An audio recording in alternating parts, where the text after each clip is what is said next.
Hello दोस्तों, welcome to mini fix. सोचो अगर क्या हो अगर आप ऐसे गांव में पहुंच जाओ जहां गांव में आने वाले हर एक मेहमान को एक जवान लड़की उसके साथ सोने के लिए भेज दी जाए, जिसे गांव में आने वाले मेहमान के साथ कैसे भी करके फिजिकल रिलेशनशिप बनाने होंगे।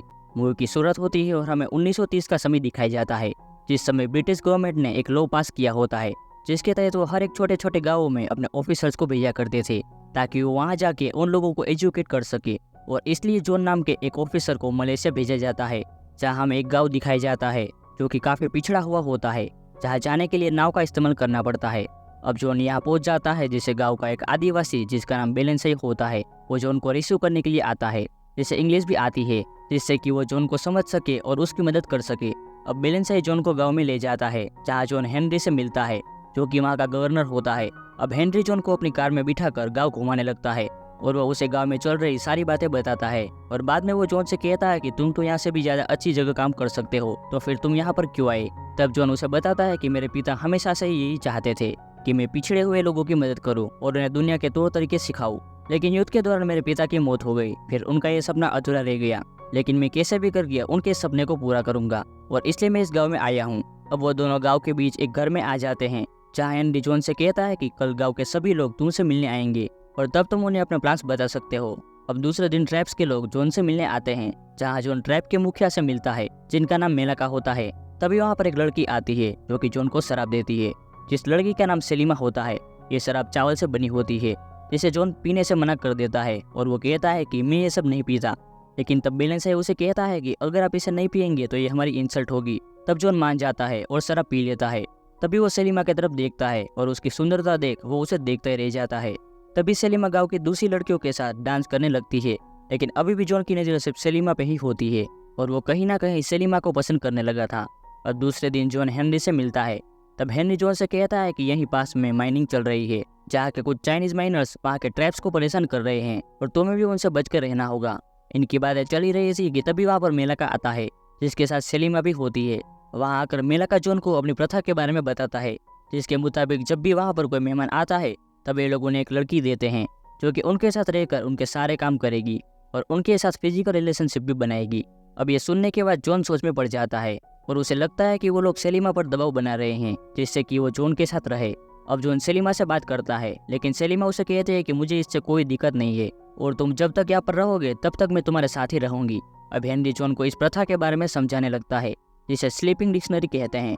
तब सेलिमा उसे बताते हैं कि मेरी माँ भी एक अंग्रेज की स्लीपिंग डिक्शनरी थी, जिससे सेलिमा का जन्म हुआ था और वो जॉन के साथ रहकर कई सारी चीजें सीखना चाहती थी। अभी भी जॉन सोच में पड़ा हुआ था कि आखिर ये कैसी प्रथा है, लेकिन जॉन आखिर में मान जाता है और सेलिमा को अपने साथ रख लेता है। लेकिन वो डिसाइड करता है कि वो सिर्फ सेलिमा को अंग्रेजी सिखाएगा और वो उसके करीब आने की कभी भी कोशिश नहीं करेगा। अब ये सुनकर हेनरी और मेलाका दोनों ही गुस्सा हो जाते हैं और सेलिमा भी कहीं ना कहीं इससे खुश नहीं थी, लेकिन फिर भी वो जॉन की बात मान जाती है। अब जॉन और सेलिमा दोनों ही साथ रहने लगते हैं, लेकिन जॉन सेलिमा से दूर से ही बात करता है और रात होते ही वो दोनों अलग अलग कमरे में सो जाते हैं। अब दूसरे दिन बेलेंसई जॉन के पास आता है और उसे एक रस्सी से बंधी हुई पोटली देता है, जिसके अंदर एक बंदर का कटा हुआ सर होता है, जिसे देखकर जॉन डर जाता है। लेकिन जब ये बात सेलिमा को पता चलती है तो वो सबको डांटती है, क्योंकि वो नहीं चाहते थे कि कोई भी जॉन का मजाक बनाए। अब तक सबको पता चल गया था कि जॉन और सेलिमा अलग अलग कमरे में सोते हैं, जिसकी वजह से लोगों को लगता है कि जॉन में कुछ दिक्कत है। अब जब जॉन अपने घर जाता है तब उसका सेफ उसके पास एक लड़का लाता है और जॉन को कहता है कि ये आप ही की तरह है और शायद आपको ये पसंद आएगा। तब जॉन गुस्सा हो जाता है और उसे कहता है कि क्या मैं तुम ऐसा लगता हूँ, क्या तुम लोगों को समझ में नहीं आता। अब वो सेलिमा पर गुस्सा करता है और उसे घर से जाने के लिए कहता है। सेलिमा वहाँ से चली जाती है, लेकिन जब जॉन दूसरी सुबह घर से बाहर निकलता है तब वो देखता है कि सेलिमा पूरी रात घर के बाहर ही बैठी हुई थी। ये देखकर उसे खुद की गलती का एहसास होता है। जॉन सेलिमा से कहता है कि तुम अपना घर क्यों नहीं गई, तुम्हें यहाँ पर कुछ भी हो सकता था।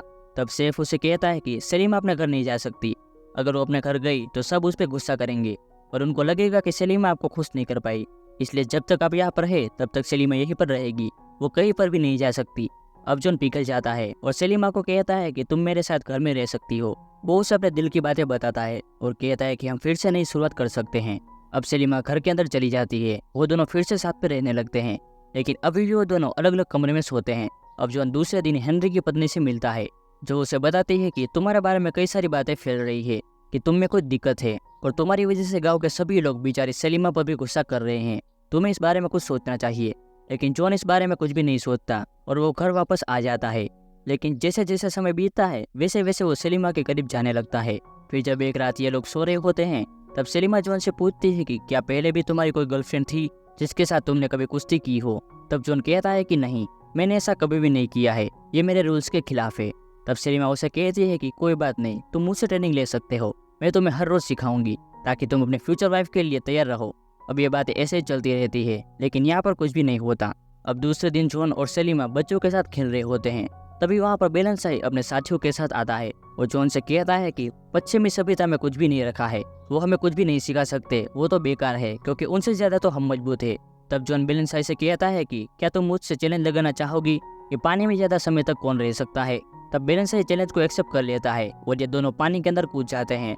लेकिन 1 मिनट होते ही बेलेंसाई पानी से बाहर आ जाता है जबकि जॉन अभी भी पानी के अंदर ही होता है। काफी देर के बाद जॉन भी पानी से बाहर आता है। अब ये देखकर सब लोग चौंक जाते हैं।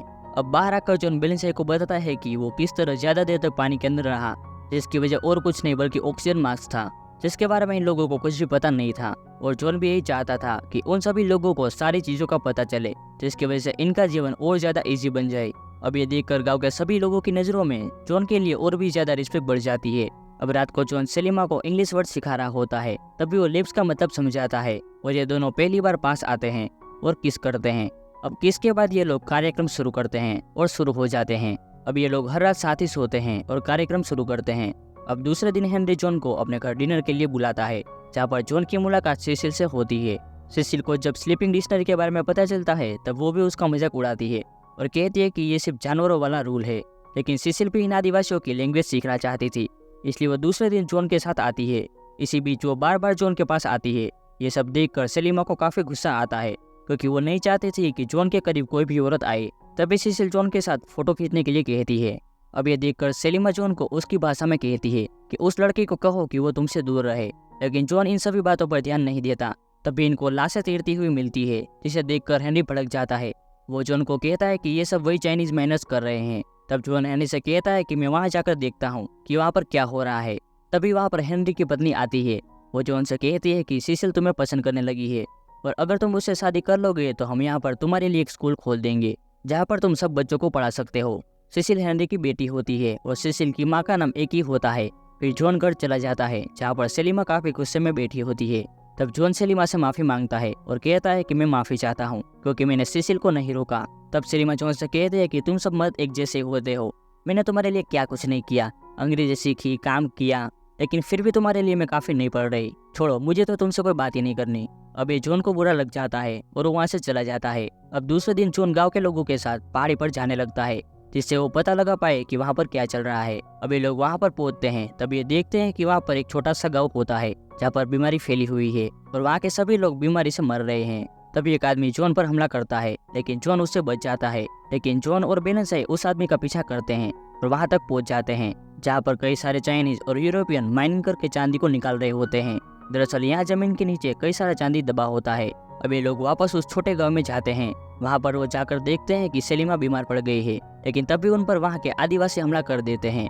तब जॉन उनसे कहता है कि हम यहाँ पर तुम लोगों की मदद करने के लिए आए हैं और हम साथ रहना चाहते हैं। वो उन आदिवासियों को खाना ऑफर करता है, लेकिन इन आदिवासियों के पास काफी सारा चावल होता है जबकि इन आदिवासियों को चावल की खेती आती नहीं थी। तभी जॉन को यह समझ में आ जाता है कि ये सब माइनस की चाल है और उन लोगों ने ही इस चावल में कुछ मिलाकर इन आदिवासियों को दिया है जिससे कि वो बीमार होकर मर जाए और वो लोग यहाँ पर भी माइनिंग शुरू कर सके। अब जॉन जैसे इन आदिवासियों को यह बात बताता है तभी वो जाकर उन चाइनीज माइनर्स पर टूट पड़ते हैं। उन चाइनीज माइनर्स के साथ वहाँ पर कुछ यूरोपियन भी होते हैं जिन्हें आदिवासी मार गिराते हैं और वापस आकर जॉन का शुक्रिया अदा करते हैं। फिर वो जॉन और सेलिमा को एक ब्रेसलेट देते हैं। तभी जॉन सेलिमा से अपने प्यार का इजहार करता है और वो कहता है कि वो हमेशा उसके साथ ही रहना चाहता है। तब सेलिमा भी खुश हो जाती है और वो भी अपने प्यार का इजहार करती है। अब जॉन हेनरी के पास जाता है और उसे सारी बात बता देता है कि आखिर वो क्या चाहता है। तभी हेनरी कहता है कि ऐसा नहीं हो सकता, ये नामुमकिन है क्योंकि मेरी भी एक समय स्लीपिंग डिक्शनरी हुआ करती थी जिससे मुझे भी प्यार हो गया था, लेकिन हम एक नहीं हो पाए। तब जॉन हेनरी को कहता है कि इसमें तुम्हारी गलती है, तुमने उस लड़की को क्यों छोड़ दिया जिसे तुम प्यार करते थे। तो हेनरी गुस्सा हो जाता है। तभी यहाँ पर एली आती है और जॉन को समझाने लगती है कि तुम्हें यहाँ से चले जाना चाहिए वरना वो लोग सेलिमा को नहीं छोड़ेंगे। तब हम देखते हैं कि दूसरी तरफ सेलिमा सभी लोगों के साथ बात कर रही होती है कि क्या वो जॉन से शादी कर सकती है। वो लोग उसे गालियाँ देते हैं और कहते हैं कि तुम ऐसा सोच भी कैसे सकती हो, अगर अंग्रेजों को इस बारे में पता चला तो वो लोग तुम्हें जेल में डाल देंगे। और होता भी कुछ ऐसा ही है, वो लोग सेलिमा को जेल के अंदर डाल देते हैं। तब जॉन भाग के सेलिमा के पास आता है और उसे बाहर निकलने की कोशिश करने लगता है। तब उसे पता चलता है कि जब तक वो यहाँ से नहीं जाएगा तब तक सेलिमा जेल के अंदर ही तड़पती रहेगी। अब सेलिमा के खातिर जॉन यहाँ से चला जाता है और 1 साल बाद सिसिल से शादी कर लेता है और ये दोनों ही साथ में रहने लगते हैं। तब सिसिल जॉन से पूछती है कि सेलिमा कैसी है। तब वो बताता है कि हेनरी ने मुझे एक लेटर लिखा था जिसके मुताबिक सेलिमा ने बेलेंसाई से शादी कर ली है। अब ये लोग कुछ समय के बाद फिर से उसी गाँव में जाते हैं जहाँ पर बच्चों के पढ़ने के लिए एक स्कूल भी बना दिया गया होता है, जिसे देखकर जॉन काफी खुश होता है। अब ये लोग रात में मूवी देखते हैं, लेकिन जॉन की नजर हर वक्त सेलिमा को ढूंढती रहती है। उसी रात सिसिल जॉन के साथ इंटीमेट होने की कोशिश करती है, लेकिन जॉन उसके साथ कुछ भी नहीं कर पाता, जिससे सिसिल परेशान हो जाती है। वो जॉन से कहती है कि मुझे वो प्यार कभी भी नहीं मिल सकता जो कि तुम सेलिमा से करते थे। जॉन उसे बताता है कि ऐसा नहीं है, मैं अपनी पूरी कोशिश कर रहा हूँ कि मैं तुम्हें भी वैसा ही प्यार कर सकूँ, और वह उससे कुछ समय मांगता है। अब दूसरे दिन जॉन वहाँ के दूसरे ऑफिसर से मिलता है जिसका नाम नेविल होता है, और वो जाकर देखता है कि नेविल अपनी स्लीपिंग डिक्शनरी को बहुत ज्यादा पीटता है जिसका नाम डिपोक होता है। और ये बात जॉन को काफी बुरी लगती है, जिसकी वजह से वो नेविल से बात भी करता है। लेकिन नेविल जॉन का मजाक उड़ाने लगता है और कहता है कि अगर तुम सेलिमा से प्यार करते थे तो फिर तुमने सिसिल से शादी क्यों की। तभी दूसरी तरफ हम एली को देखते हैं जो कि सिसिल से कहती है कि अगर जॉन तुमसे प्यार नहीं करता तो तुम मुझसे उम्मीद लगाना छोड़ दो और अपने आप को परेशान करना छोड़ो। तभी जॉन इन बातों को सुन लेता है और एली के सामने ही सिसिल को किस करता है। अब जब जॉन काम कर रहा होता है तभी वो सेलिमा को देखता है। सेलिमा के हाथ में उसका बच्चा भी होता है और बेलेंसाई भी वहीं पर होता है। अब जॉन देखता है कि उस बच्चे की आंखें और स्किन जॉन की तरह ही होती है। तब उसे लगता है कि कहीं ना कहीं ये बच्चा उसी का है। अब जॉन अपने पुराने शेफ के पास जाता है, तब वो उसे बताता है कि हाँ वो बच्चा तुम्हारा ही है और उसका नाम मदार है। तब जॉन उसे कहता है कि मुझे सेलिमा से मिलना है, और वो शेफ को कहता है कि तुम सेलिमा से जाकर के कहो कि डिपो को तुम्हारा कुछ काम है।